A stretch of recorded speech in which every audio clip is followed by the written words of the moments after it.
Hey guys, today we're going to be looking at this piece here. This is a piece by Morbid Industries. This is Demon Trance. He was sculpted by Jordu Schell in, he was released in 03, but I imagine he sculpted this in 02, because Jordu did a bunch of pieces for Morbid when they launched in 03, so I'm sure they were done prior.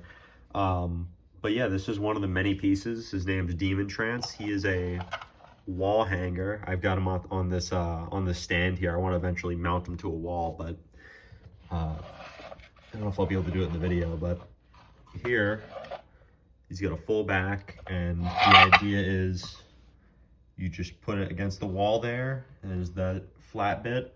So let me see if I can simulate that now. Take him off his stands. And then, let me see if I could put them up here. Hopefully there's enough room. So the idea is, like, let's say he's come out of the door. He'd be mounted up there. It would look like he's come out of the door. So there you go. But yeah, so he is foam filled, as you can see. This part's cotton stuffed and the foam ends here, but all this is cotton for whatever reason. But yeah, he's got really nice sculptural lines for all the folds on the back. You see the bone structure right there. It's a really nice sculpt in general. You know, Jordu is definitely one of the better sculptors out there. And this one is put together with multiple pieces. Many molds were needed. So you got your seam line that goes all throughout his arm. That's all one piece there, and it's glued in there. I do need to get that fixed. I'm probably gonna do it through Don Walker Productions. Great making this stuff, so probably send it to him sometime. He's working on some of my other stuff right now for just small touch-ups, but yeah, so you got his other seam line for his body. They didn't do the greatest job seaming this guy. This is the second release of him. In 03, there was one where there was cotton stuffed. I used to have that one.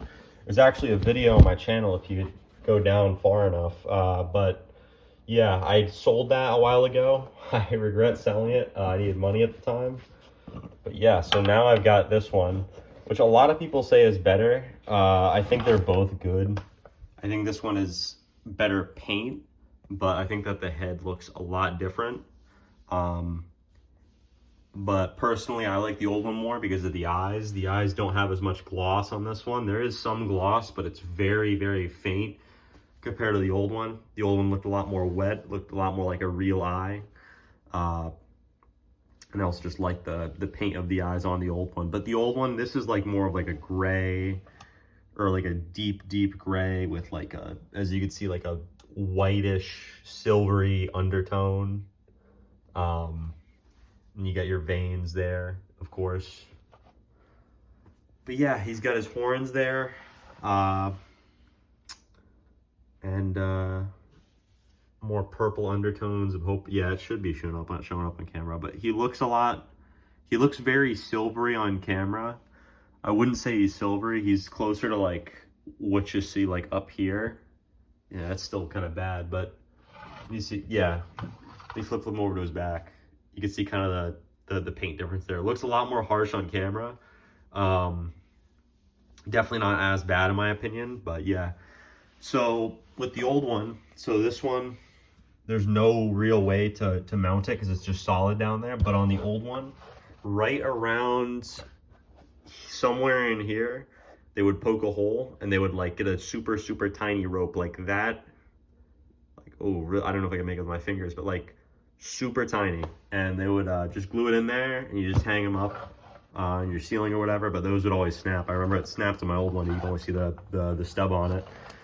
But this one wasn't made in China. This one was made in Mexico by Rev, or Ghoulish Productions. I'm sure you guys probably have products from them if you bought something from Trick or Treat Studios, because they do a ton of stuff for them. Great company. They're probably the best mass production company for any latex stuff. So a lot of companies use them, you know, if they're not extremely cheap. And I know Rev's also done stuff for many other companies like Elusive Concepts or Mario Kyoto, or even Ruby's at one point before they got too cheap. But yeah, I think they're definitely the, you know, one of the better mask makers as far as mass production. So if you go to any spirits and you see any really, really good looking masks, that's probably the, you know, the same factory they made this guy made those masks. So there you go. And just more on the sculpture, you can see here, he's got his ribs there. It's a really nice, like, you know, fine line of like where the ribs start and where they end. It's just, like I said, it's just a very solid sculpture overall. You have his neck and all the throat muscles, the cheeks, the eyes. You've got his nostrils there. Just everything. He's got kind of like more like a bullet head. 2 little horns. And of course he got his pointing. Let me just get it back here. His pointing arm, which is just awesome. He got the nails all painted. Forgot to mention this. What's in this arm? This is there's a posable wire in here, so you could fold it up for storage or shipping, and you could just pose the arm.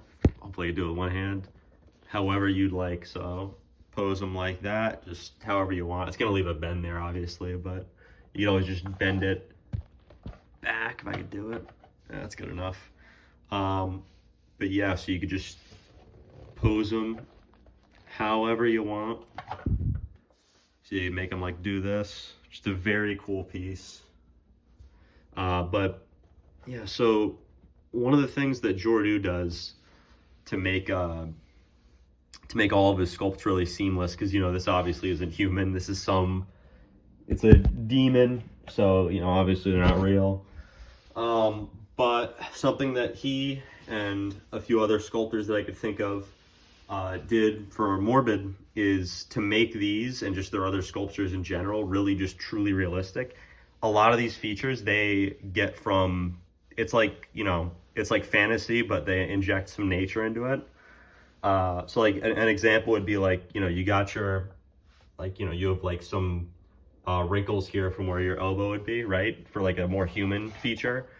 And if you look down here, his hand, if you guys search up eagle talons and you scroll for a little bit, you'll see that they look the exact same.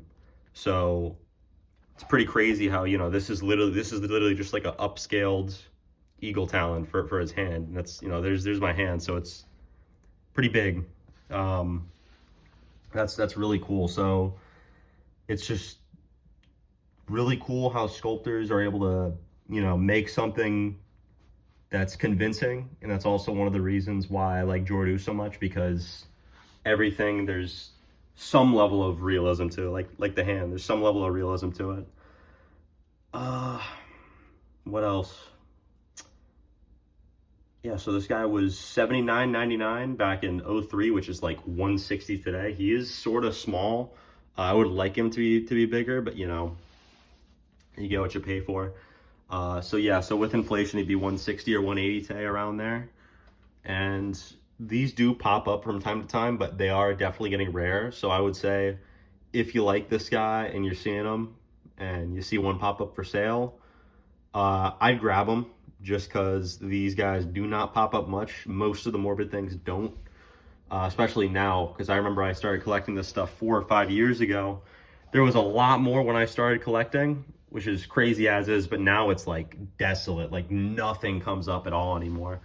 There's a really good shot for you guys.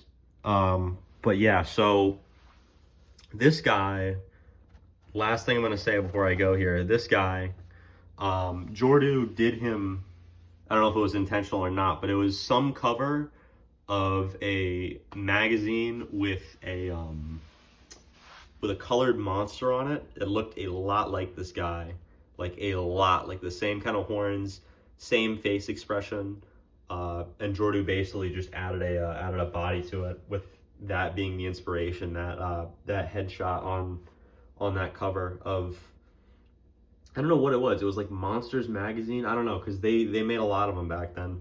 You know, you got Fangoria and all of them, you know, famous monsters. There's just so many other smaller magazines. Creepy, Eerie, just so many. But yeah, so that's Demon Trance, and I'll see you guys in the next video.